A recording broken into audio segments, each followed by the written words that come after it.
Bonsoir chers amis de Zouk Télévision, bienvenue dans votre émission hebdomadaire Le Kiosque et nous allons sous l'œil aiguisé de nos chroniqueurs aborder l'actualité de la semaine en Martinique et ailleurs. Donc j'ai le plaisir d'accueillir ce soir à la place de Mano Granier, Mademoiselle Bélé. Bonsoir. Béatrice. Bonsoir Charles, bonsoir. Voilà, bienvenue, bonsoir merci aux d'être là. téléspectatrices et téléspectateurs. Encore une fois, merci de nous accueillir chez vous et d'être fidèles à cette émission que nous préparons pour vous armer et vous permettre en effet de parfois mieux comprendre l'actualité et puis connaître également nos points de vue sur cette actualité. As-tu une actualité, as-tu une nouvelle en particulier que tu voudrais présenter, ton actualité personnelle? Évidemment, toujours moi sur abattre le pavé sur la question de la réforme des retraites. Peut-être qu'on aura en effet l'occasion un peu d'en parler dans cette émission. Voilà, nous étions encore mobilisés mardi sur la réforme des retraites. Encore une fois, sur en tout cas notre refus de cette réforme des retraites.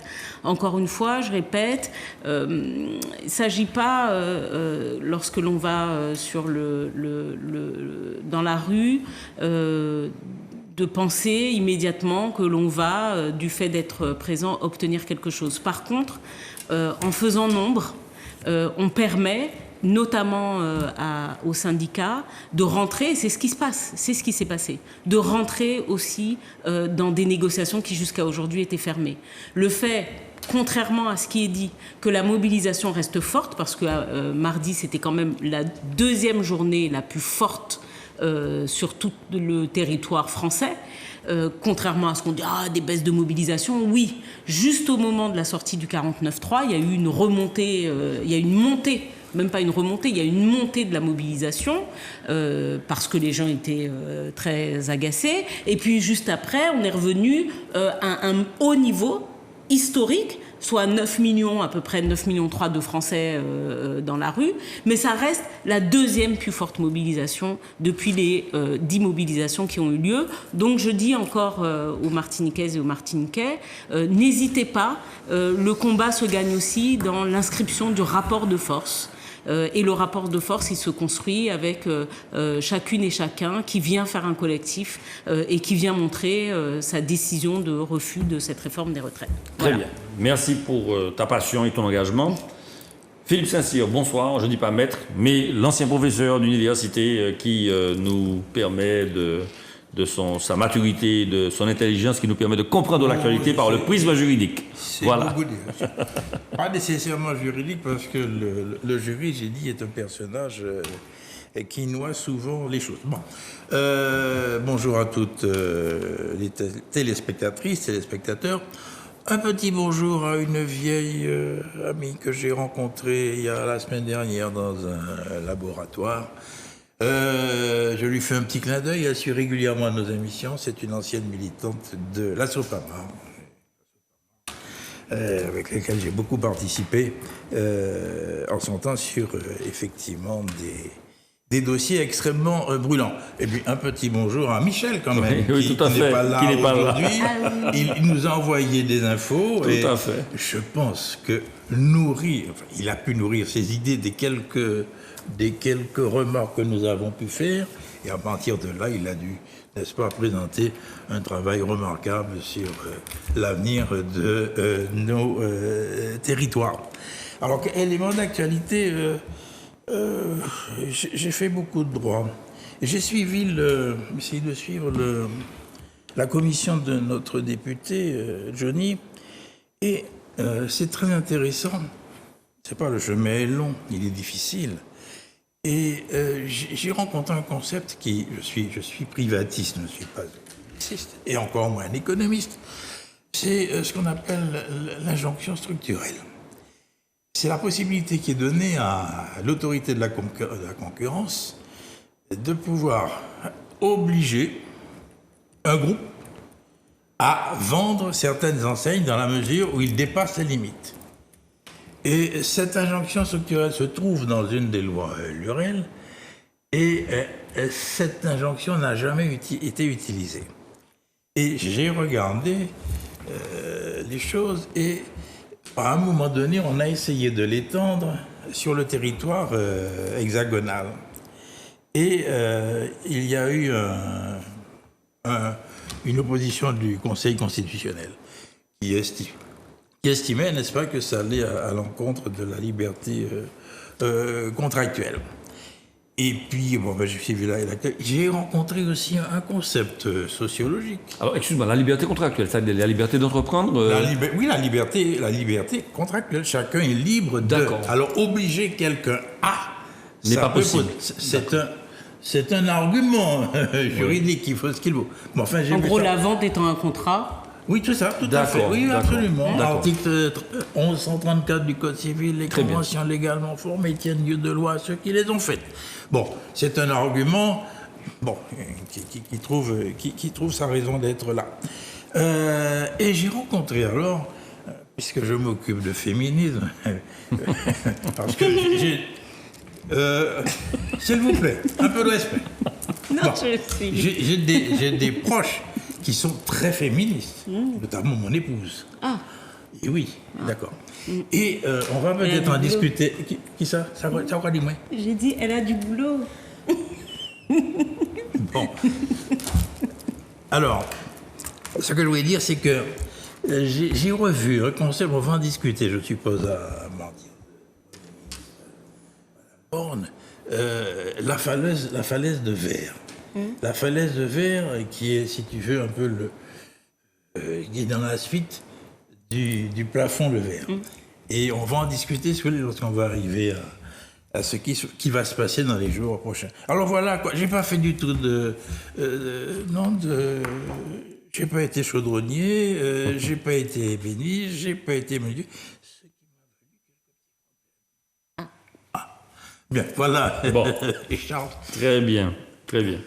Eh bien, on attend un invité qui a pris un petit peu de retard, donc je vais moi-même présenter une petite actualité qui me tient à cœur.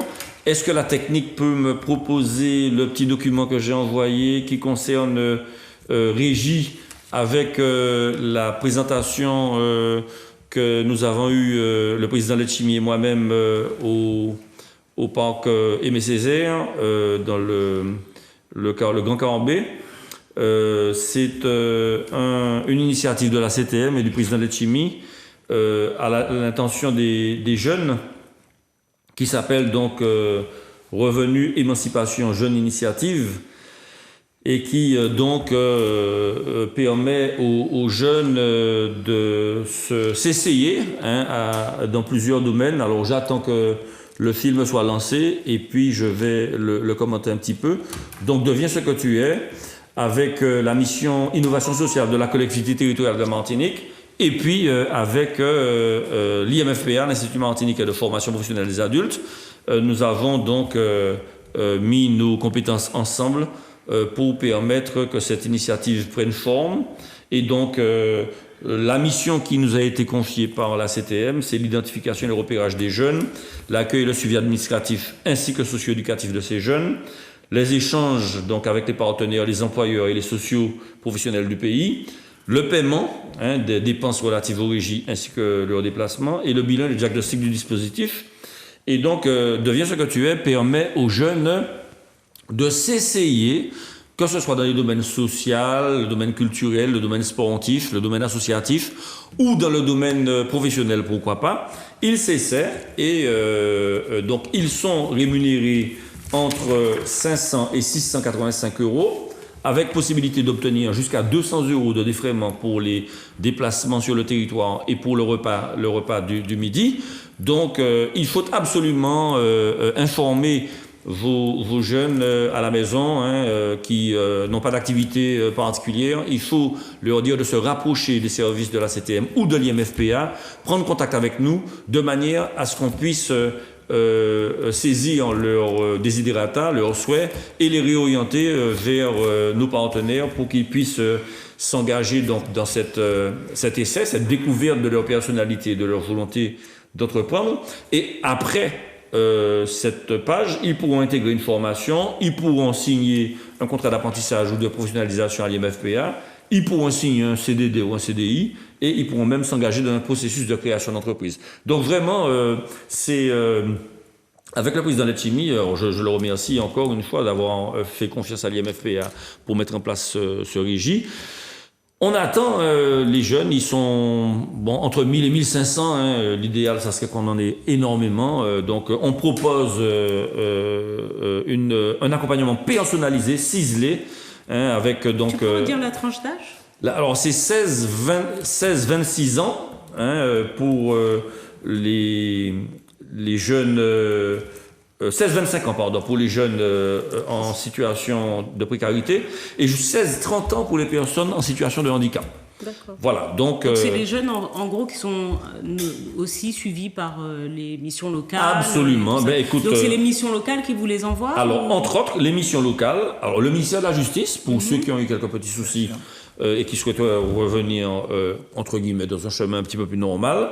La direction de l'économie de l'emploi et du travail et des solidarités, la DITS, les collectivités, notamment les CCAS, Centres communaux d'action sociale, le RSMA, on travaille avec le RSMA, les associations de proximité, les associations et fédérations sportives, l'école de la deuxième chance, et il y en a d'autres, la gendarmerie, les services d'incendie et de secours et d'autres partenaires sociaux. Donc on va prendre contact avec des bailleurs sociaux également pour voir s'il y a possibilité de leur proposer des choses. Enfin, le président Letchimy, c'est son projet vraiment, hein, c'est une initiative locale, c'est la première fois qu'on met autant d'argent, plus de 10 millions d'euros dans un projet de manière à intéresser, à motiver, à intégrer les jeunes. Donc ne vous laissez pas abattre. Vous avez fait un faux pas, il est encore temps de vous ressaisir pour vous relancer dans la vie et nous vous attendons et nous vous accueillerons et nous vous proposerons une formation sur dentelle ciselée à votre mesure en tenant compte de vos désirs de formation. Voilà, c'est ça que je voulais dire comme actualité. Et puis le film n'est pas venu, donc ce n'est pas grave, on va le passer tout à l'heure.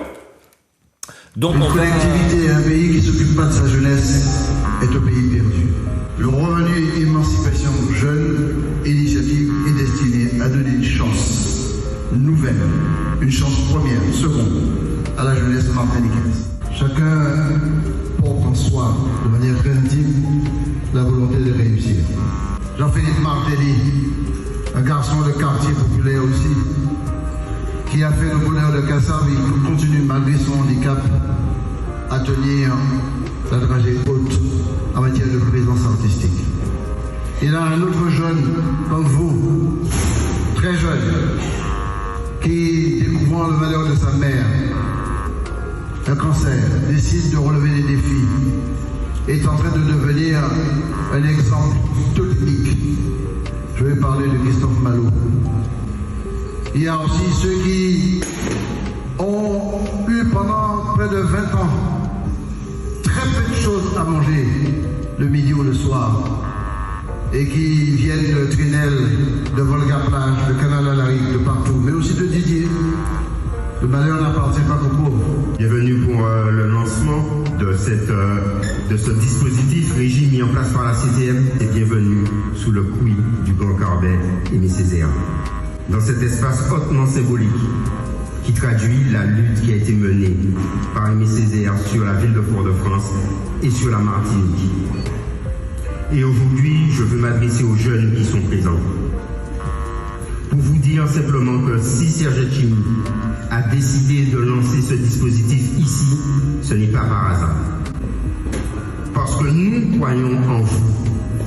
Nous avons initié beaucoup de dispositifs pour essayer de vous accompagner, pour essayer de vous donner les moyens de pouvoir vous chercher, vous trouver et suivre votre chemin, suivre votre voie. Au terme de son parcours, deviens ce que tu es, le jeune pourra intégrer une formation, signer un contrat d'apprentissage ou de professionnalisation, signer un contrat à durée déterminée ou un contrat à durée indéterminée, et même s'engager dans un processus de création d'entreprise. Maintenant, les prochains, aux enfants, il faut se battre les plus haut. C'est maintenant, c'est pas demain. Et puis, il y a un boss qui va faire le travail pour vous. Il faudra se battre tous les jours.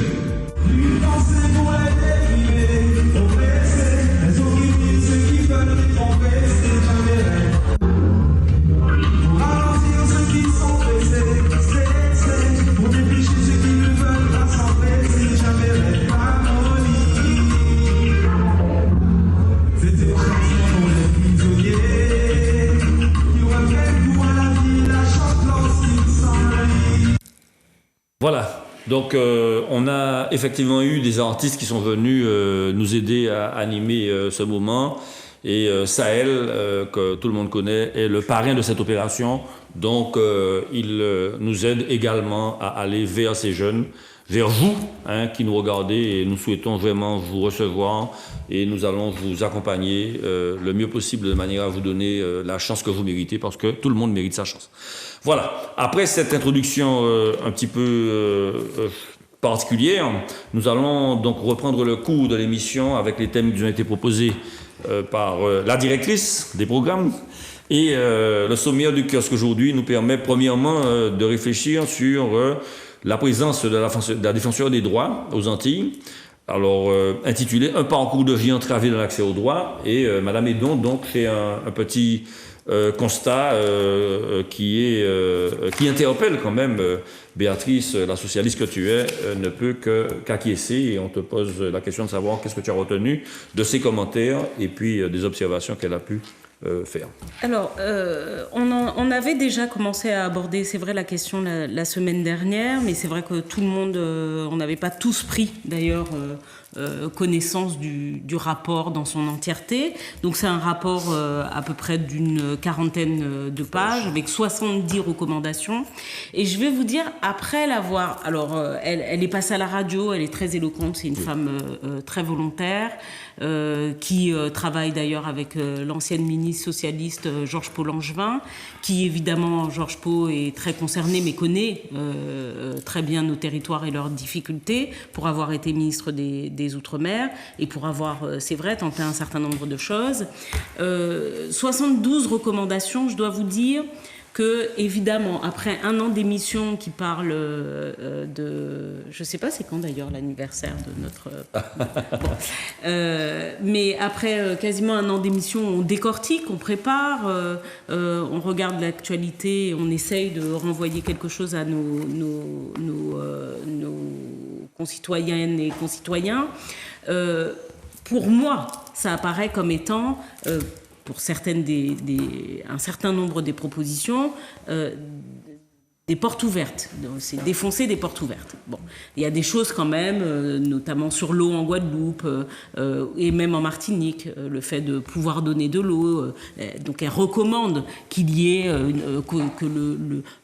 en gros les services publics s'attachent à avoir une meilleure qualité dans la distribution de l'eau, dans la qualité de l'eau, avoir un meilleur niveau éducatif, avoir évidemment des meilleurs transports publics qui vont permettre une meilleure mobilité des gens, une plus grande autonomie d'un certain nombre de personnes, dont les jeunes, dont les personnes âgées.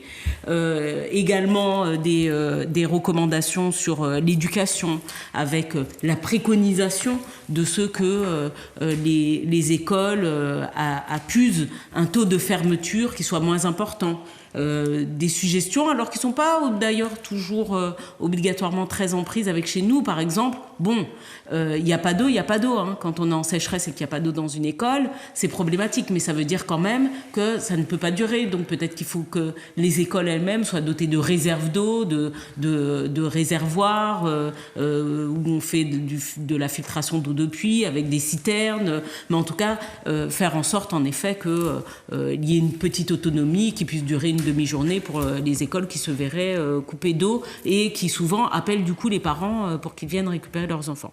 Donc il y a un certain nombre de portes ouvertes, des champs qui à mon sens ne sont pas obligatoirement très bien exploités, et notamment sur le champ, je dirais presque féministe, mais qui n'est pas un champ féministe, je crois que tout le monde agrée à ça, sur le champ des violences faites aux femmes.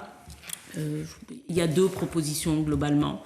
Je ne suis pas sûre que ce soit assez eu égard quand même au fait que les violences faites aux femmes sont plus nombreuses chez nous.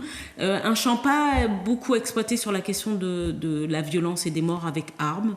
Peut-être qu'il y a un champ du légal également sur ça, un renforcement peut-être de la législation sur les déplacements, enfin le trafic d'armes, je ne sais pas, qui n'a pas été exploité explorer. Mais globalement, bon, elle fait un peu le tour. Elle parle aussi de ce sujet qui m'est cher, qui est la continuité territoriale. D'ailleurs, à toute fin utile, on a vu que la sénatrice Conconne avait annoncé la sortie de son rapport. Donc je vais me faire fort aujourd'hui. Donc aujourd'hui, jeudi 30 mars. Donc je vais me faire fort d'aller le lire pour voir ce qu'il contient. J'ose espérer qu'il a pour objectif d'aller chercher les 2 milliards qu'il manque à l'outre-mer pour être à l'équivalent de la dotation de continuité territoriale de la Corse. Voilà, donc tout ça est bien écrit avec des recommandations. Moi, je pense que ce qui va peut-être être important, c'est le portage de ce rapport. Rappelons-le quand même, le défenseur des droits, c'est une entité indépendante, constitutionnelle, donc créée par la Constitution, qui a une vocation totalement indépendante, donc qui ne dépend d'aucun parti politique, d'ailleurs qui demande aux personnes qui travaillent dans la structure de ne pas être partisans. Donc c'est pour ça que par exemple Paul Angevin a arrêté d'être adhérente et militante au Parti socialiste quand elle est devenue défenseur des droits adjointe, pour garantir une plus grande objectivité. Mais je dois dire que du récit de toute façon de la défenseur des droits, ce qui est clair, c'est qu'elle vient concrétiser le propos par lequel nous répétons et nous disons que nous sommes des territoires majeurs d'inégalité et qu'il faut mettre en place des politiques publiques de nature à réduire ces inégalités. Et juste, parce que vous avez parlé de notre ami chroniqueur Michel Branchi, c'est juste pour vous dire que je l'ai appelé cet après-midi pour savoir comment s'était passée cette conférence d'hier. Il est ravi, ça s'est extrêmement bien passé. Il y a eu des interventions de grande qualité, il en parlera la semaine prochaine, mais il m'avait l'air d'avoir été particulièrement troublé et touché par une intervention de Corinne Mancé-Caster, mais je ne déflore pas, voilà. Il en parlera la semaine prochaine. Voilà. Très bien. Merci Béatrice pour ta présentation assez exhaustive de la réalité. Et Philippe, donc la défenseure des droits doit bien évidemment t'inspirer des commentaires. Alors nous accueillons Guy Albert qui arrive à l'instant. Merci beaucoup de nous rejoindre. Et donc Philippe, je disais donc que la défenseure des droits, alors nous sommes dans cet intitulé, un parcours de vie entravé dans l'accès aux droits, nous sommes dans un véritable plaidoyer, presque rationnel, de cette inégalité. Quand on regarde, j'ai jeté un coup d'œil, saisine pour discrimination 2%, manque aux règles déontologiques, il y en a pour 1% du nombre de plaintes, les atteintes aux droits de l'enfant et la protection et la sécurité sociale 8%, l'environnement et l'urbanisme 5%, etc. Bon, on voit bien que ça touche tous les domaines et je souhaiterais avoir ton point de vue, du point de vue de cette visite très importante pour nous. Oui. Même si les portes ouvertes sont enfoncées, même les portes sont, comment dire, on dit, quelle est l'expression? Les portes... enfoncer une porte ouverte. Bien. J'aime bien quand entre les enfants. Alors, première précision, le rapport sénatorial, il vient de sortir. J'en ai entendu parler, je ne connais pas le contenu. Défenseur des droits, effectivement, c'est une autorité constitutionnelle créée par la loi de 2008, n'est-ce pas? Et alors, moi, j'ai parcouru le rapport, et il y a des choses qui ont retenu mon attention. Bien sûr, je partage tout à fait votre avis sur les différents points que vous avez exprimés. Et il y a plusieurs aspects qui m'ont retenu, qui ont retenu mon attention. J'ai vu qu'il y a une proposition qui est faite pour les concours, n'est-ce pas, les concours organisés pour que nos compatriotes puissent rester sur le territoire.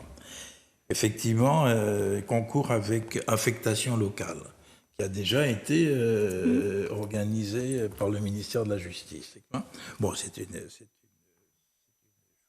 intéressante. Autre chose que j'ai retenu, moi, l'enseignement du créole à l'école. Pour moi, c'est important. Et personnellement, moi, je prendrais bien des cours, n'est-ce pas, pour l'orthographe. L'orthographe, parce que, je vous l'ai dit la dernière fois, je parle créole, on ne me rappelle, il n'y a pas de problème. mais on passe à lire, on apprend faire les moralis. Et puis l'autre chose, alors que j'ai vraiment mis en exergue, qui m'a sauté à la figure, c'est la difficulté dans laquelle se trouvent certains de nos compatriotes dans l'accès aux services publics. Et alors là, c'est quelque chose qu'il faut vraiment... nous avons des compatriotes qui souffrent.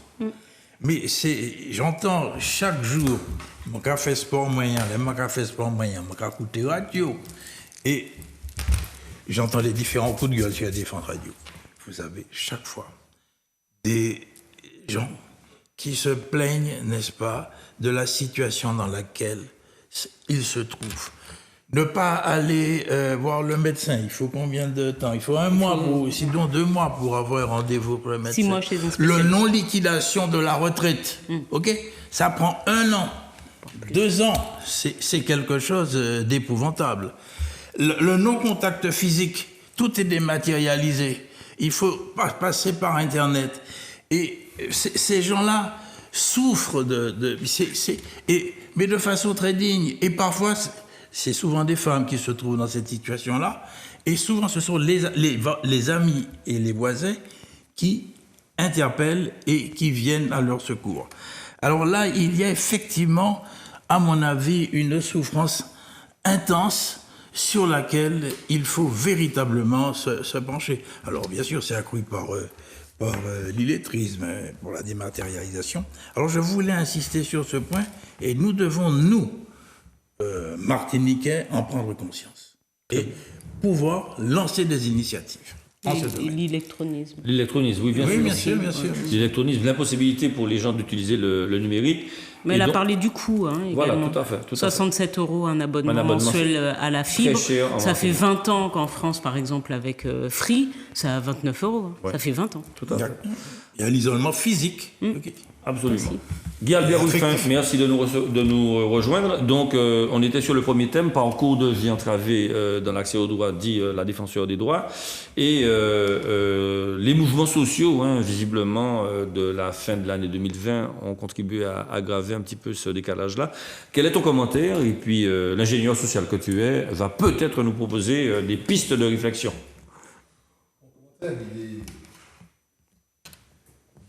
Mais est-ce qu'on avait besoin d'attendre un défenseur des droits, ce qui est très bien, de défendre les droits, pour savoir où on était? Ces mots sont forts, les mots qui sont employés sont des mots très forts. Fatalisme, défavorable, c'est bien. Discrimination, mépris, clientélisme, c'est des mots qui sont contenus. Et le droit est mis quand même sous la responsabilité des institutions. Ça, vous noterez. À titre d'exemple, l'accès à l'eau. Quand il n'y a pas l'eau est impropre à la consommation, que les collectivités puissent financer des bouteilles d'eau.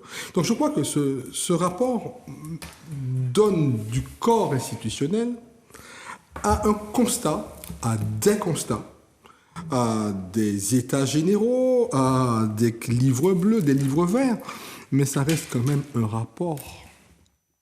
Je n'ai pas vu, ce sont des recommandations.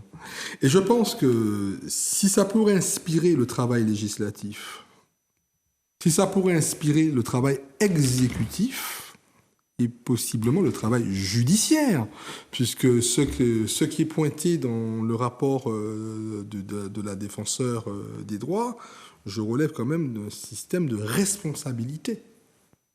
Et je le dis à dessein, c'est-à-dire qu'elle pointe du doigt des éléments qui mettent en cause la responsabilité institutionnelle de plusieurs personnes. Ou de plusieurs organismes. Une personne morale publique. D'accord. L'État, collectivité et autres. Je suis content parce que il y avait déjà plusieurs rapports. Il y avait déjà un premier rapport du défenseur des droits. Voilà. Oui. Il y avait déjà plusieurs rapports. On n'est pas au premier rapport. Et j'aimerais peut-être qu'on mette en miroir ces 2 rapports. Qu'est-ce qui a évolué? Pas grand-chose. Ce sont les mêmes mots. Les thématiques se sont aggravées. Ça voudrait dire que leur premier rapport a-t-il été suivi? Je ne suis pas sûr. Je crois que maintenant que ce rapport est sorti, je pense qu'il va y avoir un groupe de travail, plusieurs groupes de réflexion, et puis que derrière, on va avoir une vraie politique publique, de vrais plans d'action, car je ne pense pas que la population martiniquaise vive de rapports. Elle vit de concret, elle vit de... si elle a soif, elle veut de l'eau. Donc je crois que c'est bien, parce que ça montre une fois de plus que ce que nous disons, ce que nous vivons, ce qui se passe en Martinique n'est pas qu'une vue de l'esprit. Souvent on parle de pauvreté ou d'inégalité ressentie. Non, vécu, réel. Et je me dis que ce rapport ne produira de droit que si l'exécutif veut bien le lui accorder, mais que nous applaudissions un rapport. Si ça peut nous faire plaisir, applaudissons-le. Mais ça veut dire qu'il est temps qu'on se mette vraiment au travail et que peut-être que l'urgence est perçue. Il y a des responsabilités engagées aussi. Il a le mérite d'exister. Il a le mérite d'exister. Mais il a toujours existé. Voilà, hein. Donc, on ne va pas le critiquer pour ce qu'il est. Effectivement, il y a possibilité de donner corps à ces recommandations. Effectivement, la situation conjoncturelle a toujours été et est encore plus difficile par rapport à l'inflation, par rapport aux 3 000 milliards qui ont été dépassés, etc. Et donc, ma relance, c'est de te poser la question de savoir, est-ce que, quelque part, on n'attend pas trop de l'État, un État exsangue? C'est une question que je te pose pour te pousser dans tes derniers retranchements. Je ne sais pas si l'État est exsangue. Moi, je suis ingénieur social, c'est-à-dire que je suis là pour que les choses bougent et que la société soit au rendez-vous de sa citoyenneté. Moi, je pense que nous sommes des citoyens, nous avons des droits, mais aussi des devoirs et des responsabilités réciproques. Moi, j'aimerais pas que ce rapport soit juste un document de littérature. Mais puisse se traduire dans un plan d'action. Prenons un cas très concret. La Martinique, le problème de l'eau. La Guadeloupe, c'est pire. Oui, mais Martinique, nous y est. Oui. Prenons le problème de l'eau ici. Le rapport dit que quand l'eau est impropre à la consommation, on évite les collectivités. Je pense que bientôt, nous verrons des délibérations qui ont ce sens. Et c'est ce que j'appelle, si vous voulez, la traduction, si tu veux, d'un rapport. Combien de pouvoir public va saisir ce rapport-là et va dire, voilà, que nous avons, ça c'est pour moi, ça c'est pour moi, ça c'est pour toi, ça c'est pour moi. Eh bien, chiche, dans 6 mois on en reparle. D'accord. Et là, on verra. Et là, je crois que quand le rapport fixe ça devient un élément de l'agenda en termes de politique publique, mais aussi en termes d'accompagnement de l'accès aux droits. Et ça devient, à mon avis, un droit opposable.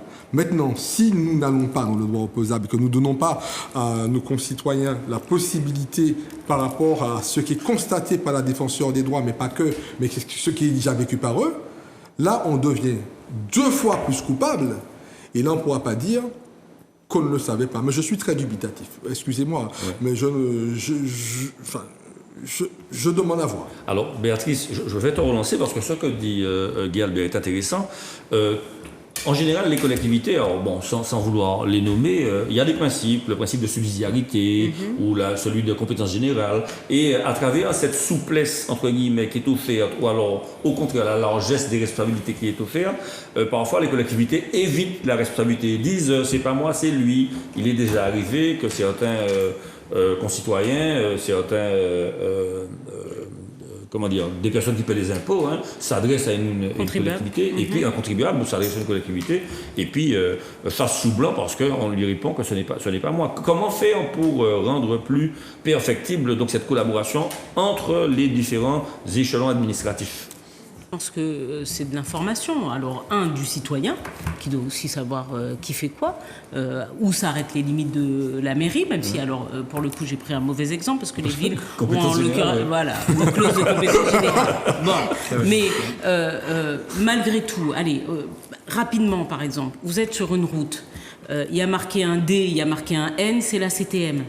Voilà, c'est tout. Il y a marqué un D, il y a marqué national, sans départemental, c'est la CTM. Pour le reste, a priori, c'est la ville sur le territoire de laquelle vous roulez. Et les intercommunalités? Il y a peu d'intercommunalités. Par exemple, je crois il y a peu de routes, par exemple, à caractère intercommunal. Donc, par exemple, pour les élagages. Mais pour les élagages, bon, ça dépend. Et c'est pour ça que c'est vrai que c'est un millefeuille pour le contribuable, mais plus le citoyen en général, parce qu'il y a des compétences qui sont des compétences obligatoires, par exemple, qui sont prises en charge par les communautés d'agglomération, et il y a des compétences facultatives. Bon, en l'occurrence, dans les compétences obligatoires, il y a une partie de l'aménagement, une partie il y a le transport, il y a un certain nombre de compétences qui peuvent être obligatoires, mais il y a quand même beaucoup de compétences facultatives que les collectivités les communautés d'agglomération ont récupérées. Est-ce qu'on peut s'en sortir, sachant que la CACEM n'a pas exactement, par exemple, les mêmes compétences facultatives récupérées que le Cap Nord oui, ou que l'Espace Sud. Les budgets des collectivités ne sont pas les mêmes. Bon. Et du coup, ce que l'on voit se faire sur une communauté d'agglomération qui a des gros moyens, il se peut que sur notre communauté, en l'occurrence je pense au Nord, les moyens de la communauté d'agglomération du Nord ne sont pas ceux de la communauté du Centre. Bon, ça c'est clair. Et évidemment que du coup, ça influe sur un certain nombre de services publics. Moi, je crois qu'il faut quand même aussi vous savez que moi, le service public, des fois on me le reproche, mais quand je dis le non-accès au droit ici, je le répète suffisamment. Je suis persuadée que le salut d'une partie de la Martinique passera par sa capacité à mettre en œuvre un service public qualitatif, quantitatif aussi, d'accord ? Parce que satisfaire 10 personnes, c'est pas du service public. Pas vraiment, pas obligatoirement. Quand on développe, notamment quand parfois l'organisation du service et son fonctionnement coûtent plus que le service qu'on a rendu, j'ai envie de dire, moun l'agent, passer, mettez 10 moun pour aller élaguer 3 mètres linéaires devant chez quelqu'un. D'accord ? Bon. Donc, je crois qu'il faut... Ce que dit le rapport, quand je dis, avant que tu arrives, on disait que bon, ça enfonce un peu des portes ouvertes, oui. C'est des choses qu'on a dit, qu'on a redites, mais qui ont le bénéfice d'être écrites, réécrites. Donc on peut pas dire que nous, Martiniquais, nous là, nous qu'à plein de cas, nous toujours qu'à dire ni des bagailles qui pas qu'à aller. C'est aussi une injonction faite à tout le monde, à l'État, aux collectivités locales martiniquaises, donc à la responsabilité, comme le disait Guy Albert, ça engage la responsabilité de tout le monde. Je crois que peut-être qu'on devrait commencer aussi à être très transparent sur l'évaluation des politiques publiques que l'on fait en Martinique et les objectifs que l'on se fixe. Parce que gagner en pourcentage, voilà, se dire par exemple, on a baissé de 7% les taux de réclamation ou les taux ou le nombre de coupures d'eau, le nombre de personnes qui n'ont pas eu d'eau ou les délais d'installation des compteurs. Je crois que c'est important de montrer quand même qu'on va vers une progression parce qu'on a quand même cette impression. Moi, en tant que citoyenne, et je peux comprendre les gens, on a quand même l'impression que tous les 5 ans, notamment au moment des élections, il y a beaucoup de promesses, mais la réalité, c'est que très souvent, dans les faits, les promesses, personne ne fait le bilan et dit on s'était engagé à ça et on a réussi ça. Et je crois qu'il faut le faire progressivement parce que ça va faire baisser également la défiance. Oui. Alors, pour aller dans le sens que tu disais, il est vrai que Serge Letchimy s'est attaqué au problème de l'eau, avec beaucoup de conviction, et il règle les problèmes les uns après les autres. Et il a aussi, en bout de course, la volonté de proposer un prix social de l'eau, la volonté de mutualiser les différents réseaux de manière à ce que la Martinique du Sud bénéficie de du même confort de potabilité d'eau. Enfin, c'est votre équipe. Oui, tout à fait. Bon. Vous portez ça. Voilà, la majorité. Voilà, la majorité porte ça. La question de l'eau, sans vouloir polémiquer sur. Non, parce que quand tu personnalises. Si ça marche pas, c'est d'ailleurs nous qu'à aller. Oui, tu as raison. Non, nous, tu as raison. Bon, tout le monde doit y travailler. Absolument. Et sans vouloir polémiquer, dans des temps passés, il y a eu des crispations autour de certaines questions, là encore, qui peuvent apparaître comme étant superficielles et politiciennes par rapport à la gravité de la situation. Philippe, as-tu quelque chose à ajouter par rapport à tout ça ? Oui, deux petites remarques. Effectivement, il faut aller dans le sens de la responsabilisation. Okay. de nous tous et des collectivités. C'est une évidence et il faut qu'on en prenne conscience. Effectivement, ce rapport enfant des portes ouvertes. Ce n'est pas la première fois qu'il apparaît.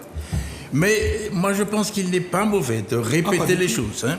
Il faut les répéter et il faut mettre le doigt, n'est-ce pas, sur les problèmes particuliers et les souffrances de nos compatriotes. Parce que moi, je fais encore un peu de politique sur le terrain et je peux dire, n'est-ce pas, que c'est du sérieux. La deuxième remarque que je voudrais faire, on a créé ces institutions et comités d'agglo. Comment le juriste va s'exprimer? C'est effectivement, ça a une raison d'être profonde sur le territoire hexagonal. Il y a combien de communes? Des milliers, des 36 000. OK. Et nous avons 34 communes. Alors, je me demande, bien sûr, le fait d'avoir évolué, d'avoir progressé, nous avons maintenant une collectivité. C'est déjà quelque chose au lieu d'avoir les deux collectivités. Mais je m'aperçois, puisque je suis sur le terrain, je ne fais pas de politique pour être élu, non, j'ai dépassé ça. Mais je m'occupe de beaucoup d'associations dans les communes. Et je m'aperçois, si tu veux, que l'élagage, le ramassage des déchets, ce n'est plus de la compétence du maire, souvent. C'est de la compétence d'une autre institution. Et là, il y a un vide qui se produit.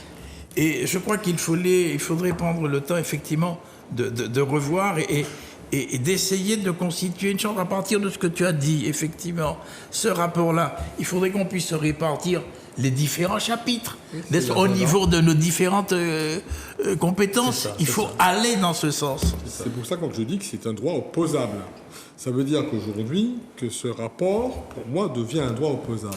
Et Explique, opposable, reformule. bon, ça veut dire qu'aujourd'hui, quand on dit ça, c'est qu'on admet que les personnes non seulement n'y ont pas accédé, et je suis pratiquement sûr que ça a été largement déjà financé, donc la Cour des comptes pourrait s'y intéresser également, puisque la Cour des comptes juge des comptes publics, la Chambre régionale des comptes juge, et ce qui est écrit des fois dans le rapport, c'est déjà ce qui a déjà été financé à plusieurs titres de politique publique, donc ça interpelle. Et pour moi, aujourd'hui, tout citoyen, sur la base de ce rapport, pourrait engager la responsabilité juridique de l'institution. Nous y voilà. Et je pense qu'on n'a pas vu seulement, on voit juste le rapport comme étant effectivement une sorte d'évaluation, d'audit populaire, un style. Non, c'est pas ça. Ce rapport aujourd'hui dit voilà que le défenseur des droits dit aujourd'hui vos droits sont bafoués. Et voilà comment vos droits sont bafoués. Maintenant, nous, à notre niveau de défenseur des droits, nous recommandons ce qui aurait déjà dû être fait. Non, nous vous rappelons, on aurait même pu aller dire que le mot nous recommandons est nous vous rappelons. Mais sur ce rapport, je pense que la Cour des comptes, les chambres régionales des comptes, y compris les justiciables, peuvent aussi dire que nous prenons acte que ça n'a pas été fait, pourtant ça correspondait à une politique publique, et que nous avons des droits et que nous pouvons les ouvrir. On peut judiciariser certaines choses. Très bien. Et on attend des actions judiciaires. Mais absolument. Et on a des exemples, on va en parler tout à l'heure. Et il faut pousser le droit et la justice jusqu'au bout. Très bien. Vous avez une porte d'accès au droit. Et je parle de judiciarisation, de la responsabilité administrative et quelquefois même pénale. D'accord, très bien. Oui, absolument. En tout cas, nous avons été assez longs parce que c'était nécessaire sur ce portrait dressé. Oui, tu voulais... Oui, juste du coup, répéter au regard de ce que dit Alberdi, répéter qu'en Martinique, à tous les téléspectatrices et téléspectateurs qui ont vent, par exemple, d'un fait dont ils pensent que il pourrait s'apparenter à un droit bafoué, à une violation des droits, parce que des personnes n'ont pas eu accès à un certain nombre de services publics.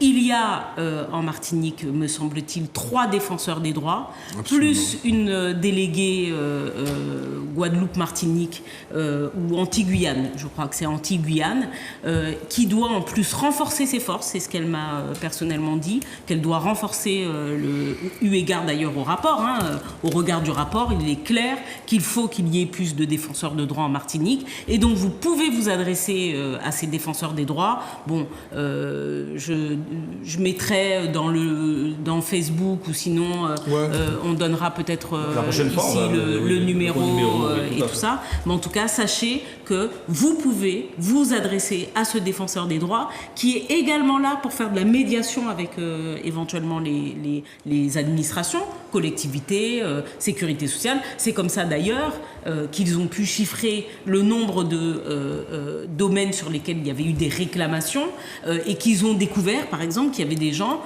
qui avaient attendu jusqu'à 3 ans pour se voir liquider des pensions de retraite. C'est-à-dire que quelqu'un met son dossier en janvier pour pouvoir, c'est 6 mois après à peu près, mais porte son dossier en janvier à la sécurité sociale pour un départ en juillet. 3 ans après, mon lampe a ni la retraite, donc est sans revenu. Donc c'est comme ça qu'ils ont découvert ça. Et bien ça, par exemple, c'est des dossiers, avant d'arriver aux 3 ans, que vous pouvez confier aux défenseurs des droits. Je voudrais préciser les choses. Oui. M. Guilherme a parfaitement posé le problème. Il a parlé d'opposabilité. Ok, nous sommes d'accord. Et de judiciarisation. Je crois qu'il faut aller au-delà et se responsabiliser, c'est-à-dire que tout individu peut agir directement une action devant la juridiction compétente, qu'il s'agisse d'une action civile ou d'une action pénale. Et cela, il faut se responsabiliser, nous, individus, et prendre les choses. Au lieu de s'adresser chaque fois à l'administration, non. S'organiser, collectif, et puis on y va ou on y va individuellement. Et vous avez des exemples qui se produisent. On va en parler tout à l'heure. Ce qu'on appelle les class actions. Mais c'est encore plus grave, c'est quoi que Philippe a raison. C'est-à-dire que mieux que constat d'huissier, mieux qu'une expertise judiciaire, le rapport du défenseur de droit est une pièce totalement opposable. Tout à fait. Moi, je peux le plaider, sans problème. Tout à fait, nous sommes d'accord. Très bien. Eh bien, écoutez, on va passer au deuxième sujet, qui est un petit peu plus... Enfin, qui est tout aussi sulfureux. Pourquoi il n'y a pas de souffle, madame. Sauf ceux ou celles qui envoient partout le souffle. Tu rien ici. La cour compte non-lieu. Les militants ont été évacués ce mardi. Et donc, la situation n'a pas tellement dégénéré. Les forces de l'ordre sont intervenues, donc je vais demander à Guy Albert de faire un petit commentaire, pas trop long puisqu'il s'agit de ce qu'on a pu suivre sur les ondes. Et qu'est-ce que ton commentaire d'ingénieur social par rapport à cette situation? Moi, je l'ai déjà commenté il n'y a pas si longtemps que ça. Vas-y. Mais bon, pour moi, je ne vais pas rentrer dans la procédure d'exécution. Mais ce que je veux dire, c'est qu'en fait, ce coup-là était un espace spontané d'expression. Ça exprimait une colère, ça exprimait un besoin de réponse, et c'était du symbolique, c'est-à-dire que ça permettait aux gens d'être en quelque part, de se montrer visibles. C'est vrai que c'est pas esthétique, mais je ne sais pas si pour autant les sols contaminés sont esthétiques, je ne sais pas ce qu'ils le seraient, mais bon. Mais en tout cas, le fait d'évacuer, je vais dire, des personnes comme ça me paraît violent sur le plan démocratique. Je trouve ça très violent dans la symbolique qu'on renvoie. C'est-à-dire que je proteste contre ton non-lieu, je viens là. On me répond, tu sors de là. Dont acte. Mais est-ce qu'on a mis quoi pour remplacer la cour? On a mis un lieu de rencontre, on a mis un espace, alors ne me dites pas virtuel, parce que le chlordécone n'est pas virtuel. Hein. On a donné une salle pour se réunir, on a un calendrier, on a un agenda, on a des groupes de travail, on a des psychologues, peut-être même des psychiatres, puisqu'on est peut-être déjà passé au stade de la psychose dans ce pays-là. On sait pourquoi on était réunis, on sait parce qu'on avait peur, on ne faisait rien de mal. Je n'ai pas vu de trouble à l'ordre public. Et je veux insister sur ça. Il y avait peut-être une voie de fait d'occuper un espace public. Je dis bien un espace public. Aujourd'hui, on trouve que ce n'est peut-être pas la méthode. Alors, je ne sais pas si des expressions spontanées ont une méthode, mais ce que je peux dire aujourd'hui, c'est que expulsion, ok, pourquoi pas, mais j'aurais préféré accompagnement. Ça veut dire on accompagne des personnes vers autre chose. Et c'est cette cette absence de pédagogie qui est inique. C'est là l'iniquité. C'est prendre des gens qui protestent pacifiquement, un peu à la Luther King, les prendre et leur dire, voilà, vous avez un arrêté qu'on exécute. Oui, faisons-le. Mais peut-être qu'il y a peut-être dans cette ville de Fort-de-France suffisamment d'autres espaces où on pourrait, avec un calendrier, un travail, des animateurs, des relais, des groupes de parole, comprendre que si ces gens-là viennent se mettre là, c'est pas pour embêter les gens, c'est parce que dans la symbolique du fait d'être là, ils veulent faire passer un message et ils attendent des réponses. Où est la réponse? Elle n'est nulle part. Je trouve que c'est inique, ça frôle même l'indécence si on ne trouve pas une autre réponse. Très bien. Béatrice. Eh bien, je vous le dis tel que je le pense, Césaire doit se retourner dans sa tombe. 4 heures du matin, gendarme qui allait tirer Martiniquais à dans le lac. Là où Césaire mettait son écharpe et se mettait devant les gendarmes. Je dis sincèrement, ça m'a fait mal au cœur parce que, évidemment, c'est pas super beau face au bâtiment de 25 millions qui est en face. Une cour d'appel, hein, de justice. Donc la symbolique est forte. On se met devant le bâtiment qui représente finalement la justice qui nous dit que nous ne sommes pas dans notre bon droit lorsque nous nous opposons au fait que l'on nous dise qu'il n'y a pas de coupable dans cette histoire de chlordécone. Alors on les aime pas, enfin, il y a un non-lieu. On les aime pas, un peu de bruit ou pas. Yo t'ai dit d'ailleurs, yo t'ai venu à 6h du matin, 4h du matin ils étaient là, et comme des cow-boys, tout le monde arrive, armés jusqu'aux dents, comme si d'ailleurs on était dans le cas de Saint-Soline, hein, voilà, en France, armés jusqu'aux dents, le préfet, que je respecte, mais présent, qui vient exécuter un arrêté du maire, la clope au bec, parce que c'est comme ça qu'on le voit. Moi, l'image, je la trouve pas jolie. Et c'est vrai qu'ils étaient pacifistes. Hein. Peut-être qu'on aurait pu, parce que ça prenait de l'ampleur et tout ça, on aurait pu, avec le dialogue, commencer à réguler. Je dis peut-être, je ne sais pas quels sont tous les échanges qu'il y a pu avoir avec la ville de Fort-de-France et tout ça. Et je les sais parce qu'ils sont activistes. Je les sais un peu durs sur... Oui, mais enfin, vaut mieux ça... qu'on leur reproche des exactions dans les supermarchés. On est quand même sur un espace public, ce qui veut dire aussi un espace qui a vocation à pouvoir être occupé. Voilà, on a un peu du mal avec ça, en fait, aussi chez nous. Depuis, on nous dit, mais en fait, les gens récupèrent un peu l'espace public avec les fronts de mer et tout ça, mais il y a quand même encore un peu de mal à considérer que des activistes, parce que là, en l'occurrence, c'est pas des petits manifestants, mais que des activistes occupent l'espace public. Bon, donc, moi, j'avoue que dans cette ville de Césaire, avec Didier Laguerre, que je sais être un fervent militant de la cause anti-chlordécone, qui a entamé évidemment le dialogue avec eux à plusieurs reprises. Je me rappelle aussi de cette histoire d'enchaînement et tout ça qui n'était pas très jolie et que j'avais trouvé irrespectueuse du maire et du Martiniquais qui est Didier Laguerre, qui a droit dans le respect, qui a droit au respect de tout un chacun. Absolument. J'avais trouvé ça détestable, mais là j'avais quand même cette impression d'un truc qui se passait de façon calme. Enfin, bon, t'es capable. Moi, je suis souvent à pied à Fort-de-France, donc je passe, je suis repassé, je suis rentré. Il y a même une fois où il y avait des touristes qui étaient venus, ils comprenaient pas, ils sont rentrés, les gens ont expliqué de quoi il s'agissait. Il y a un Anglais qui a fait le rapport avec les statuts, l'empoisonnement, Trinidad, enfin le Commonwealth, la sortie de la Barbade. Enfin, le gars était loin, quoi. Et il a dit, ah ouais, mais en fait, vous vous retrouvez dans des histoires que nous, on connaît, peuple anglais, on connaît avec les États du Commonwealth et singulièrement les États de la Caraïbe.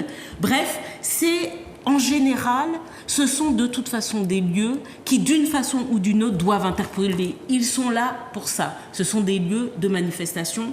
Moi, je regrette que la méthode ait été C'est un celle-là. problème de méthode qui est condamné, pas... Ouais. Alors, je vais demander à Philippe de s'exprimer. Quelque part, il est difficile d'être un homme politique aujourd'hui, dans la mesure où une injustice a été commise par la France, et quelque part, c'est le maire de Fort-de-France qui devient le bouc émissaire parce qu'il essaie de se réapproprier un espace public qu'il croyait pouvoir mettre à disposition de ses citoyens. Alors, quelle est ta position là-dessus? Je ferai trois remarques. Des sans-abri. Pardon. Excuse-moi. Chaque fois, mais comment... C'est incroyable, dès que je... Non, attends, C'est une preuve d'amour, c'est une preuve d'amour, c'est une preuve d'amour. Non, mais vraiment, mais tu deviens capricieux. Tu deviens J'ai pas prononcé un mot. Eh ben voilà, je t'ai pas coupé. Tu m'as fait quoi? Je ne t'ai pas coupé.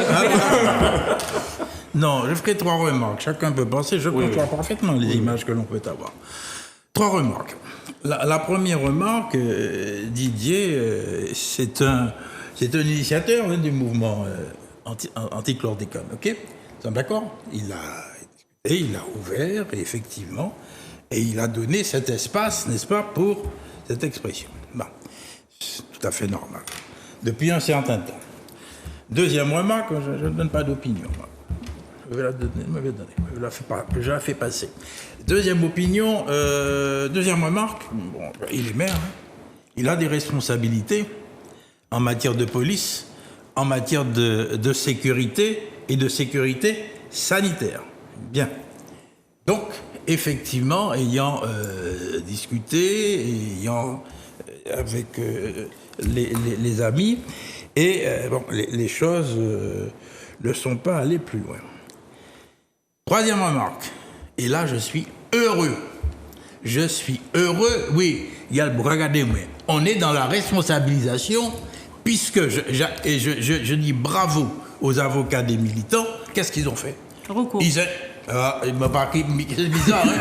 Eh bien, ils intentent une action judiciaire, n'est-ce pas, devant le tribunal administratif pour annuler l'arrêté. Eh bien, le droit est là, allons-y. Voilà tout ce que je voulais dire. Je n'en dis pas plus. Parce qu'effectivement, la justice va trancher. Elle va trancher. C'est une bonne réaction. Et Didier Laguerre avait donné la possibilité à ces personnes de se mettre là de manière symbolique.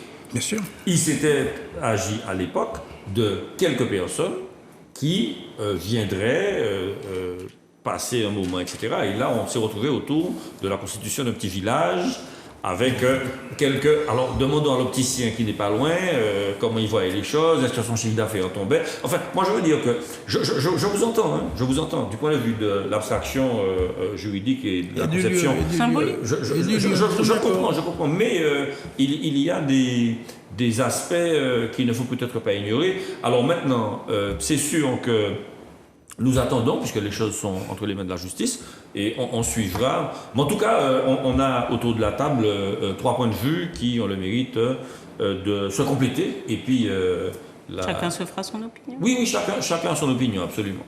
En tout cas, merci beaucoup. Et on est maître. Oui, chacun se... Maîtresse. Oh là là. Chacun se fera son opinion. Alors, je dis que eux, ils ont fait le mouvement. C'est-à-dire qu'ils s'adorent. Je n'ai pas dit ça, Mais tu vois pas que depuis tout à l'heure, il me colle. En plus, on a mis à côté de moi, il met mon espace vital. On m'a mis là, je ne sais pas pourquoi, à côté d'elle. Bon. Et pour filer la métaphore du point de vue des idées, donc l'Assemblée de Martinique a adopté hier, jeudi, une motion exigeant la mise en place d'une loi chlordécone afin de réparer les conséquences de ce scandale environnemental et sanitaire. Alors, je ne savais pas que vous ne l'aviez pas. Alors, donc, je souhaiterais préciser quand même que... C'est une motion. Oui, c'est une motion, mais elle ne date pas d'hier, mais du 22 décembre 2022. Donc, c'est une motion. Alors, bon, je ne vais pas lire les considérants, puisqu'ils sont assez nombreux. Bon, l'Assemblée de Martinique, réunie à sa séance plénière du 22 décembre 2022, exprime avec force son opposition à un non-lieu à poursuivre, décision qui constituerait un déni de justice et qu'il laisserait dans l'impunité le crime d'empoisonnement au chlordécone dont les conséquences affecteront pour sûr les générations entières de Martiniquais, l'Assemblée de Martinique appelle le président de la République, garant du bon fonctionnement de nos institutions, à faire cesser ce déni de justice organisée qui piétine la vérité, absout les coupables et méprise les victimes. L'Assemblée de Martinique réitère sa demande de mise en œuvre d'actions concrètes de l'État en faveur de la réparation des préjudices causés par la mise en charge effective des victimes, l'accompagnement au changement structurel pour la production agricole locale et le financement de l'indispensable dépollution des terres. Et l'Assemblée de Martinique exige du gouvernement la création d'un fonds spécial au fin d'indemnisation de l'ensemble des victimes de cette grave pollution, personnes malades, professionnels agricoles, marins, pêcheurs, avec la mise en place d'une commission chargée d'instruire les dossiers avec appel possible de ces décisions devant les juridictions civiles. Donc c'est une motion qui peut se trouver assez facilement. Je pensais naïvement que vous l'aviez, je m'en excuse de vous l'avoir communiqué plus tôt. Ceci dit, là, on a une prise de position claire des élus de la collectivité territoriale de Martinique en faveur d'une... Heureusement. Oui, non, mais pour dire comment faire de la politique est quand même difficile dans le sens où le maire dont on parlait tout à l'heure, mais il a voté cette motion des deux mains. Et donc, non, mais je veux simplement dire qu'il y a bien évidemment la rationalité du raisonnement, mais il y a aussi les sensibilités et puis il y a aussi le droit accusateur qu'on peut trouver parfois trop dur à l'encontre de quelqu'un qui a des responsabilités, qui est premier magistrat d'une ville, et puis qui se retrouve quelque part, pris en otage d'une situation qu'il ne souhaitait pas à l'origine. Mais je ne veux bien évidemment pas accabler ni agonir d'injures les personnes qui se manifestent ainsi, parce qu'elles en ont éprouvé le besoin, et puis tout parler de psychanalyse. C'est sûr que... Alors voilà, je vous donne la parole, Guy Albert, sur cette motion. Il faut bien que tu comprennes, parce qu'en fait, c'est pas une question, quand je parle de décision unique, je ne parle pas de la décision de Didier Laguerre, c'est pas ça, il ne faut pas non plus rentrer dans...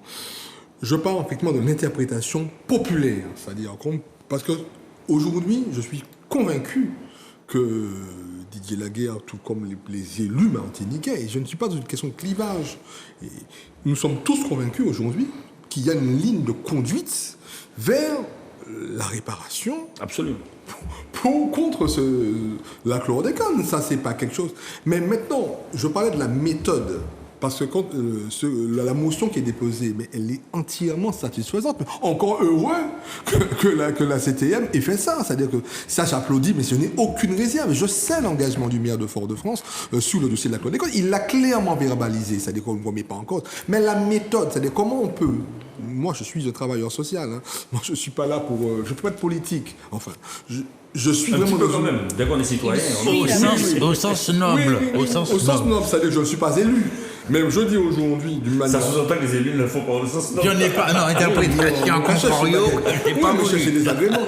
C'est-à-dire que je dis que d'une manière académique, quand on a ce qu'on appelle l'activisme, on n'est pas activiste pour rien. C'est pas... Quand on leur donne cet espace-là, et qu'on veut reprendre l'espace, on a la méthode pour pouvoir accompagner ce qu'on a nous-mêmes créé, sans que ce soit à 4 heures du matin, les prendre par la culotte. C'est la méthode. Et je me dis que c'est... Et ça ne nous sert pas. Ça ne nous sert pas parce que quand on a une si belle motion, quand on a un si bel engagement, c'est arrêté, même si j'adhère au niveau, si tu veux, de la structure, qu'il fallait à un moment contrôler cet espace-là. Ça, c'est normal. Mais on peut commencer déjà par donner un petit centre d'interprétation, mettre une salle, mettre un endroit, un groupe de parole. Il faut aujourd'hui, en matière de travail social, on ne peut pas fermer quelque chose sans y mettre autre chose. Ça n'existe pas dans la méthodologie. Ça veut dire que, et j'appelle, j'espère qu'ils nous écoutent, c'est-à-dire que j'appelle aujourd'hui que cette même ville de Fort-de-France puisse réfléchir avec d'autres acteurs, et tout le monde met à ma disposition lui aussi, c'est-à-dire réfléchir pour qu'on puisse trouver un espace où ces gens peuvent venir. Et pas seulement eux. Et pas seulement eux, mais la population, comprendre qu'est-ce que ça veut dire cette chlordécone, comment on peut s'en débarrasser, quels sont les recours possibles, comprendre cette motion que toi tu nous lis aujourd'hui, mais peut-être même pas même savent ça, savoir où on en est, rencontrer un élu, rencontrer un avocat, rencontrer un psychiatre, un psychologue, un agriculteur, qu'il y a un espace d'expression pour ça. Et c'est cette non-réponse qui me pose problème. Très bien. Béatrice, concernant la motion. Bon, alors, je suis un peu dure, mais enfin bon, voilà, c'est une motion à laquelle, et en général, pour ce type de sujet, évidemment, on s'attend à non pas une majorité absolue, mais à une unanimité. C'est Bon. le cas. J'ai envie de dire, c'est un peu la course aux motions. En 2018, il y avait déjà eu une motion, d'ailleurs, de l'équipe majoritaire de la CTM sur le même sujet, la chlordécone. Bon, je ne sais pas si ça a fait beaucoup avancer les choses.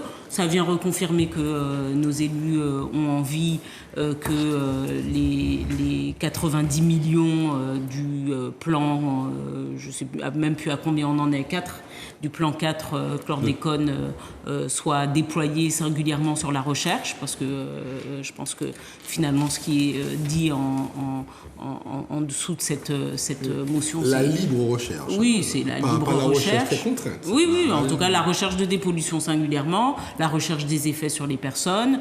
Je me souviens en 2018, on avait été le PS local, enfin la Fédération socialiste, on avait été à la manœuvre sur la mise en place d'une pétition qui avait eu beaucoup de voix, mais qui avait été d'ailleurs copiée parce qu'on ne sait pas faire quelqu'un, et en l'occurrence pour la gratuité du test du chlordécone, c'était nous qui avions lancé ça, la gratuité du test de chlordécone, on l'a. Donc il y a quand même des petites choses qui avancent. Aujourd'hui, les gens peuvent aller se tester et tout ça. Je pense que la grosse question aujourd'hui reste la dépollution des terres, la dépollution de la mer. Moi, franchement, c'est sur ça maintenant que j'ai envie d'entendre des choses. Et puis que les vrais moyens de contrôle aussi de l'alimentation soient mis en œuvre. Parce que on parle chlordécone, mais moi, envie de dire jusqu'à comprendre que glyphosate, moun passé chlordécone Martinique. Bon, nous sommes dans le top 5 des territoires consommateurs à proportion d'habitants de glyphosate. Je rappelle que le glyphosate bénéficie en France, comme le chlordécone l'a été, d'une dérogation de prolongation d'usage. Voilà, et que nous en sommes des gros consommateurs. Donc et beaucoup de scientifiques le disent, c'est souvent le cocktail de tous ces pesticides utilisés chez nous qui pose problème. Et quand l'État met 90 millions, j'aimerais surtout que l'État mette des moyens humains pour aller contrôler sur les routes, parce on fait peur aux gens, en effet, sur l'achat des fruits sur la route et tout ça, mais à les contrôler partout, plus, mieux, et puis que parallèlement, la recherche fasse son œuvre et qu'on trouve des vraies solutions. Maintenant, sur encore une fois, la motion a le bénéfice d'exister, elle restera dans l'histoire, comme celle de 2018, comme peut-être d'autres suivront. Voilà. Et j'espère pas trop. Mais on espère aussi, sinon ça veut dire qu'on est des mal barrés. Philippe. Je vous écoute. Et je n'ai pas du tout la même vision. Je considère, moi, que cette motion a un sens profond. Alors, vous l'avez, elle se trouve près, n'est-ce pas, du problème de l'espace Camille Darcière. Et moi, je ne fais pas de lien entre les deux. Je discutais avec Michel à une époque, parce que le chlordécone, mais c'est un scandale phénoménal. C'est véritablement un crime contre nos peuples, nos populations. Ok, bien. Et moi, j'ai toujours considéré que, vu l'attitude du pouvoir judiciaire, il faut aller plus loin. C'est-à-dire, et je reviens sur ce que je proposais à l'époque, c'est à l'occasion de cette loi cadre programme, pouvoir mettre dans la loi un certain nombre d'éléments qui fassent tomber les obstacles judiciaires, n'est-ce pas, à la poursuite de l'action. Parce que chaque fois, on nous parle de la prescription. Or, on peut faire tomber une prescription de la façon la plus simple. Article 2 du Code civil. la loi n'a pas d'effet rétroactif. Ok, bon. Mais la loi, ce principe-là est contenu dans la loi. Par conséquent, rien n'interdit à ce qu'une loi modifie ce délai de prescription. Ok, et permette à l'action judiciaire de se poursuivre. Car il faut mettre quand même l'État français en face de ses responsabilités. Mais c'est international. Et je vois que les militaires, nos amis militants ont commencé nos camarades militants ont commencé cette action.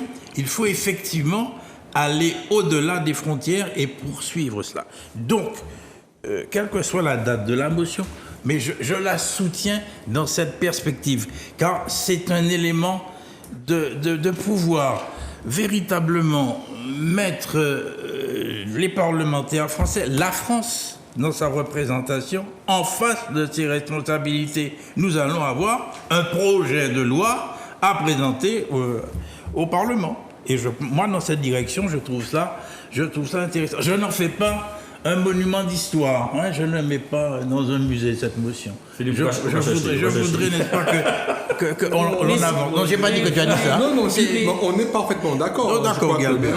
Il y a un salut total, cette initiative. Non, mais il faut quand même dire qu'en 2018, il y a une motion. Bon, et que jusqu'à maintenant, il n'y a pas de projet de loi. Donc moi, je mets la pression. On a dit, on est aussi là pour ça, pour rappeler, vous faites une motion, faites le projet. Et dans le projet, dites que vous allez faire modifier la loi, puisqu'on parle de modification de la loi. Et donc, un truc qui va dire, il n'y a pas de rétroactivité, sauf dans le cas de nanana. Voilà, il y a un moment aussi, il faut verbaliser, c'est-à-dire qu'il ne suffit pas de s'arrêter à la motion. Je le dis, il y a eu une autre motion en 2018 sur la question du chlordécone. Donc si les parlementaires s'accrochent, comme nous l'espérons à chaque fois que nous faisons ces émissions et que nous arrivons à détecter des choses, si les parlementaires s'y accrochent, si la collectivité, qui est aussi en droit aujourd'hui, eu égard à son statut, de faire un certain nombre de propositions législatives, si la collectivité et les élus dans un même ballon avec ceux de Guadeloupe par ailleurs arrivent à rentrer dans ce type de dynamique de judiciariser et de mettre sous le coup législatif l'avancée vers autre chose, j'en serai la première heureuse. Mais je ne veux pas qu'on trahisse les Martiniquais en faisant des choses qui apparaissent comme étant des choses géniales, symboliques, et qui finalement, à la fin, n'arrivent pas au bout du parcours qui aurait dû être le leur. Voilà. Je demande la parole. Oui, vas-y. Oui, bien sûr. N'oubliez pas qu'il y a une ordonnance de non-lieu qui a été prononcée. Oui. OK ? Et c'est un élément fort quand même de recevoir cette claque à ce moment-là. Donc il convient effectivement de réagir. Alors, on ne peut pas, comme ça, élaborer un projet de texte dans toutes ses dimensions. Ça se prépare. OK ? Et je pense que l'occasion est là pour aller de l'avant avec nos amis de Guadeloupe et d'autres d'ailleurs, pour travailler et aller dans ce sens politique. Alors, voilà ce que je veux dire. J'y trouve, moi, un avantage considérable, car il faut continuer à travailler. Je suppose que le président de la collectivité, du conseil exécutif, va continuer dans ce sens. Cette motion ne peut pas s'arrêter à une motion. Non. Quant au rapport, il y en a plusieurs. Il y en a eu toujours des rapports. Ok, donc c'est pas parce qu'il y en a plusieurs qu'on n'avance pas. Alors moi, je souhaiterais dire quand même, Vas-y, ce que tu disais, le non-lieu, il a été prononcé par le pôle de santé publique du tribunal judiciaire. C'est-à-dire que c'est pas n'importe quoi. Pôle de santé publique, c'est-à-dire que ce sont les magistrats spécialistes dans le domaine. Mais c'est bien pour cela que je parlais de la recherche libre. C'est que c'est pas une recherche uniquement du côté chimie, agriculture, c'est aussi d'une recherche en SHS, en sciences humaines et sociales, et une recherche aussi dans le monde juridique. Ça veut dire que quand je parle de la recherche, puisqu'on a mis 90, il y a bien de l'argent maintenant. Je pense qu'il faut mettre toutes les disciplines, je vais dire scientifiques, autour de la table, y compris la recherche juridique. Mais bien sûr, on trouver de nouveaux concepts face à une réalité nouvelle. Et c'est pour ça que je me dis qu'en matière de doctrine, Guy-Albert. on ne peut pas aujourd'hui se suffire du corpus législatif et puis faire évoluer la loi. C'est pas tout à fait ce que je dis. Aujourd'hui, les juristes, c'est-à-dire de manière scientifique, ont besoin de réfléchir et de développer des théories, des concepts, de modéliser et de faire émerger un droit généré par cette affaire totalement inconnue dans une civilisation moderne. Tout à fait, Guy. Je suis absolument de ton avis. Bon, alors, il est 32, on va avancer un petit peu. Alors, l'État français n'est pas à sa première contradiction, parce que le thème suivant, c'est en raison de l'application de la loi Auguste, le lundi 3 avril prochain, qui diminue de 50% la rémunération des médecins remplaçants, de nombreux services hospitaliers risquent d'être impactés et de fermer. Alors, c'est quoi C'est une prime pour les remplaçants, donc c'était une espèce de défraiement qui était supérieur du point de vue de la rémunération des remplaçants par rapport à un titulaire. Et moi, la question, je suis un petit peu plus malicieux. Ma question, c'est de savoir pourquoi prendre les intérimaires. C'est pas tellement le fait de les rémunérer, c'est pourquoi les prendre. C'est quelque part, parce que l'hôpital va tellement mal avec les conditions de travail tellement exécrables, avec l'épuisement des médecins, que le ministère de la Santé croit pouvoir recruter et très bien payer des intérimaires pour faire un travail que les titulaires n'arrivent pas à faire. Et donc, je voulais vous écouter là-dessus. Béatrice. Vous savez qu'on en avait déjà parlé, quand même, de cette histoire d'intérimaires qui viennent à l'hôpital et qui coûtent un bras.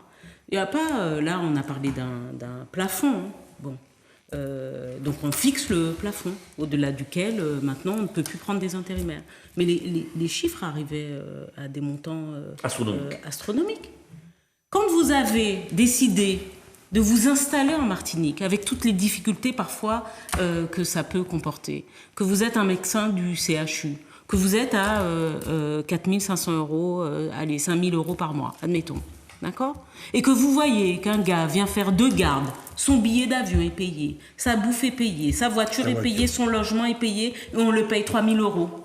La journée. Pour 70 heures, pour faire 2 gardes. Attendez, vous vous dites, attendez. Vous n'arrivez pas à acheter telle machine, vous n'arrivez pas à informatiser les prises de notes pour les dossiers des malades, vous n'arrivez pas à mettre un coup de peinture, mais vous arrivez à payer comme ça tous les jours 15 à 20 praticiens leur billet d'avion, leur logement, leur voiture, plus leurs frais de garde. Bon, ben moi je comprends qu'il y a un moment, notamment là où ça va mal, parce que c'est pas seulement, ça arrive aussi là où ça va bien, hein, dans les établissements, quand il manque un médecin, on a besoin de faire une garde, un médecin est tombé malade, il va manquer un médecin pour faire une garde. Ils ont une plateforme où, alors là, en plus, c'est pas vraiment l'hôpital qui recrute. C'est en général les chefs de service qui vont sur la plateforme et qui vont chercher des profils et qui sont autorisés avec une enveloppe budgétaire à recruter. Mais la réalité, c'est que il commençait à y avoir des véritables, je ne sais plus comment on dit, mais enfin des mercenaires financiers qui n'avaient malheureusement que leur calculette, bon là c'est tant, qui faisaient le tour de France. Mais il y a aussi dedans, et c'est peut-être eux qui vont malheureusement être les plus punis, il y a aussi des personnes de très bonne volonté qui parfois vont porter secours à des structures qui sont malheureusement en difficulté quant au recrutement. Et c'est vrai que malgré tout, on dit ce qu'on veut. Mais enfin, la Martinique est devenue quand même... Tout le monde, là, maintenant, fait comme si on avait oublié 2019-2020, où les médecins se sont fait casser leur voiture, injuriés, menacés et tout ça. Et sont partis. La réalité, en Martinique, c'est vrai qu'il y a un manque de praticiens.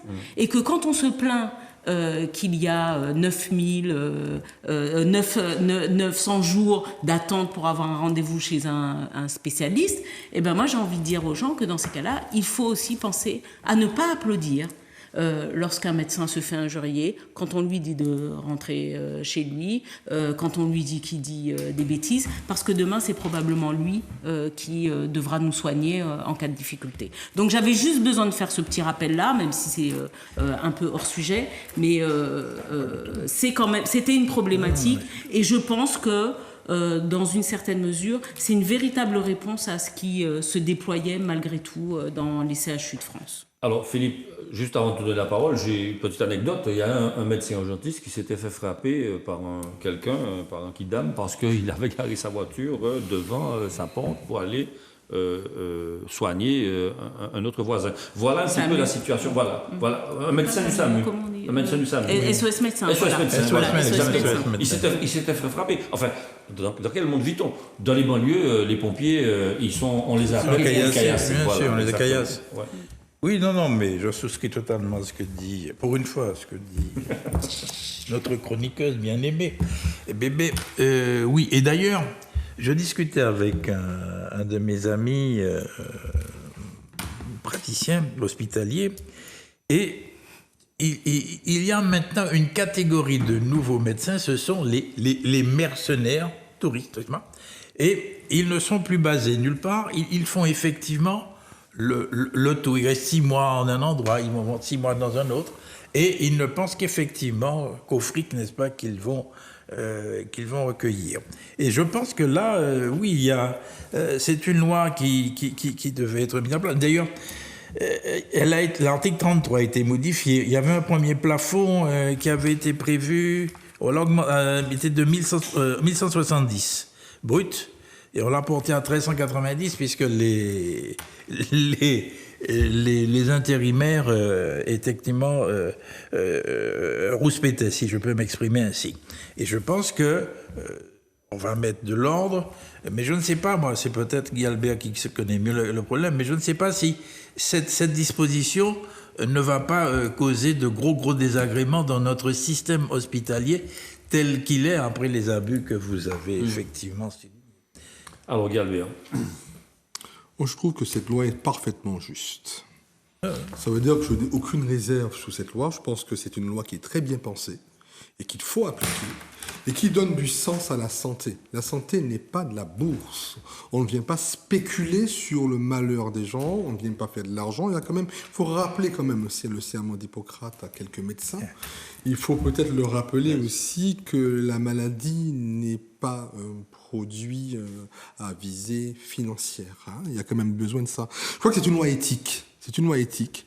C'est une loi juste. Et c'est une loi qui donne de la lisibilité à la santé que nous voulons en France et à la santé que nous voulons aussi en Martinique, dans notre pays. Je ne suis pas inquiet sur le fait que les services hospitaliers risquent d'être impactés. Non, ce ne sera pas l'actualité, c'est-à-dire c'est pas non plus.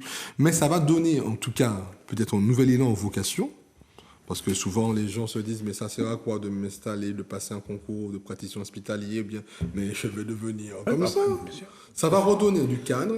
Et je crois que vraiment, la loi RIST, et cet article 33 que tu as bien eu raison de citer, je vois comme quoi que tu as lu le texte, ça correspond. C'est vraiment, il fallait mettre de la déontologie, et je crois que le gouvernement, là vraiment, c'est une loi qui donne du sens.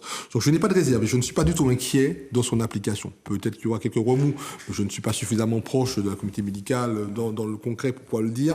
Mais ce que je dis, ça ne m'inquiète pas, d'autant plus que c'est une visée nationale et ça va lisser un peu le sujet, en tout cas au niveau de la France. Très bien.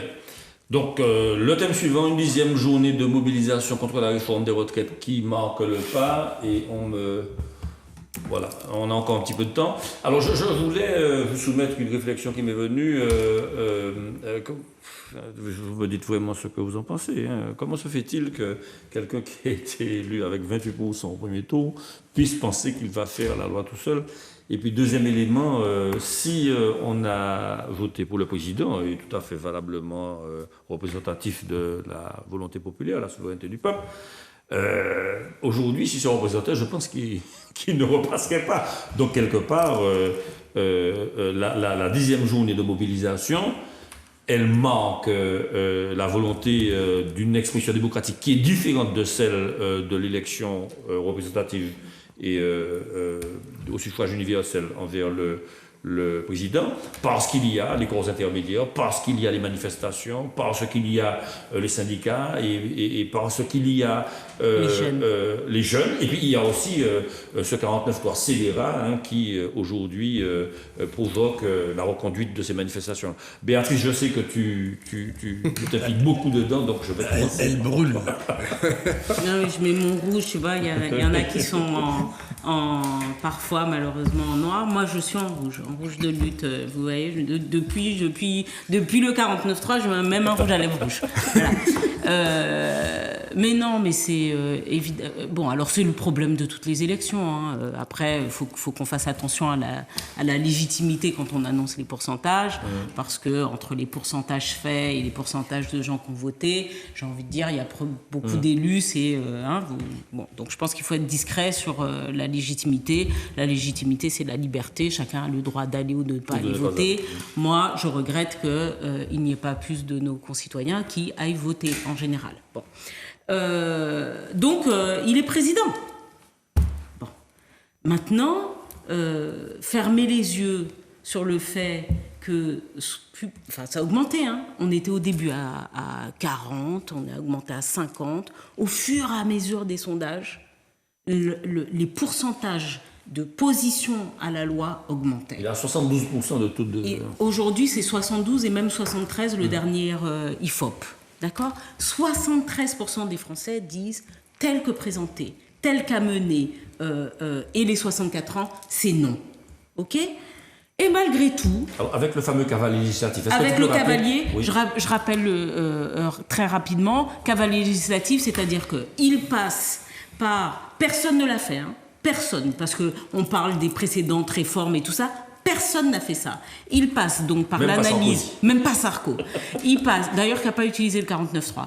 Il passe par l'analyse d'une loi de finances rectificative de la sécurité sociale, d'accord, pour modifier, on va dire presque un principe sociétal. Les juristes le diront mieux. Mais en gros, il dit, c'est une question d'argent.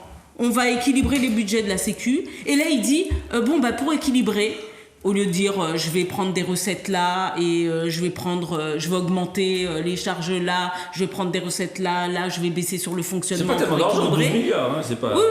Mais il dit, pour équilibrer, tiens, on a peut-être une petite méthode, qui n'est pas une méthode financière, c'est aller modifier l'âge de départ à la retraite. Bon, donc le cavalier législatif, il y a la sincérité des débats aussi, ça a été dit. Parce que c'est pas seulement le cavalier législatif, c'est aussi la méthode des débats. Les gars ont, alors entre le 49.3, le 44, je sais plus combien, du Sénat, enfin, tout côté, Yodi les Bougla, voilà, c'est ça.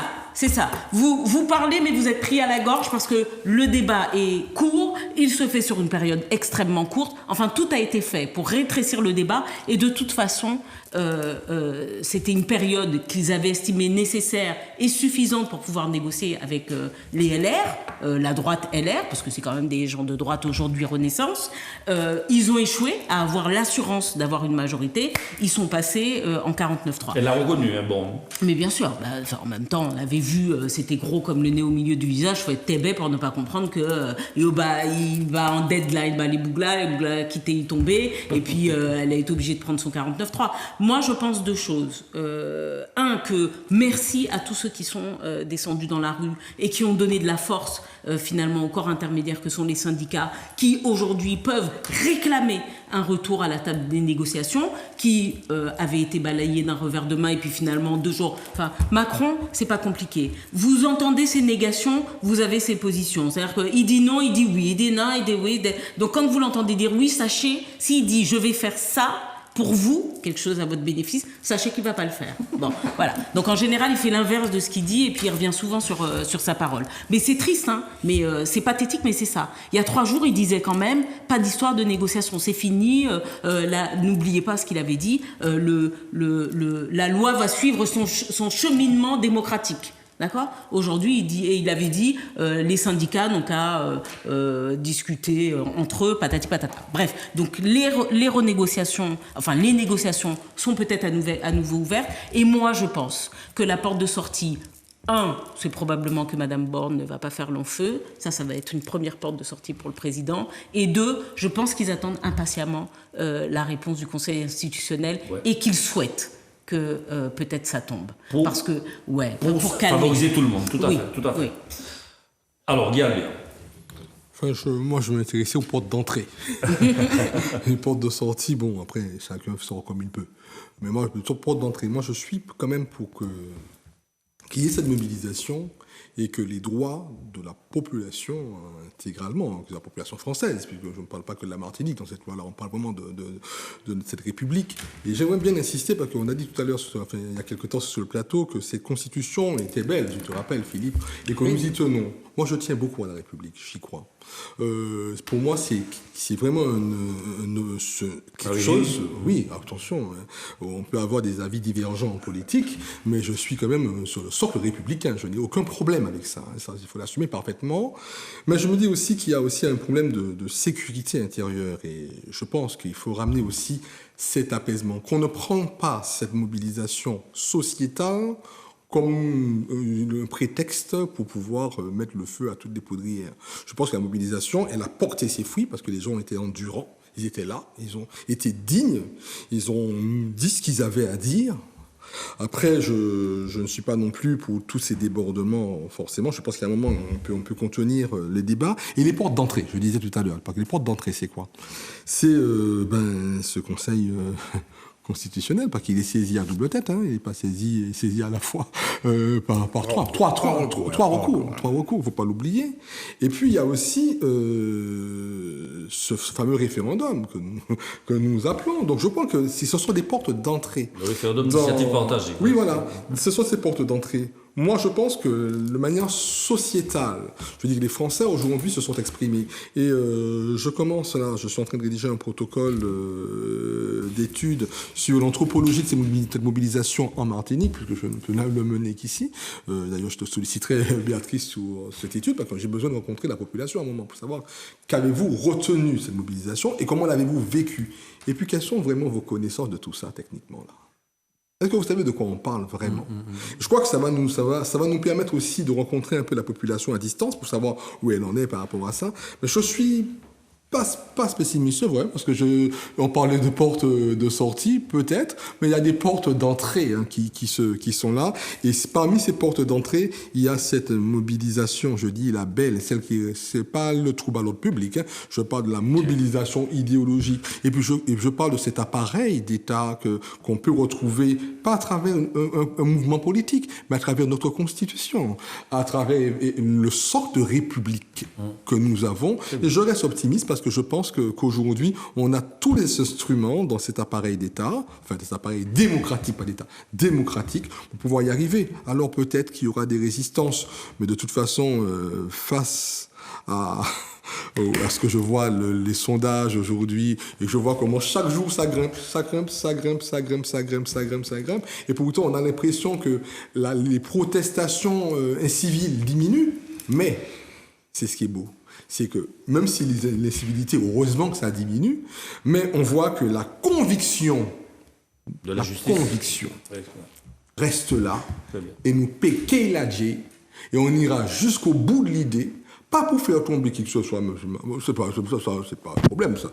C'est pour arriver justement à démontrer que la vision de retraite à 64 ans, je l'ai déjà dit, ne correspond à aucune logique scientifique. Très bien. Philippe, alors 3 recours donc, au Conseil constitutionnel et puis le référendum d'initiative partagée, si tu voudrais nous éclairer. Oui, rapidement. Parce que, ce que je voulais dire, c'est que moi, j'admire le courage de différents syndicalistes, n'est-ce pas, sur le terrain, de façon régulière. Et les nôtres, n'est-ce pas, qui savent effectivement continuer le mouvement d'une certaine façon afin de ne pas trop prendre nos concitoyens nous-mêmes en otage, pour reprendre la forme. Et je tiens vraiment à le saluer même. Ah oui, je salue ce type d'action. Ah oui, ce courage. Parce que moi, quand j'étais en bas soleil, là, le vieux camarade à moi, il faut le faire, hein.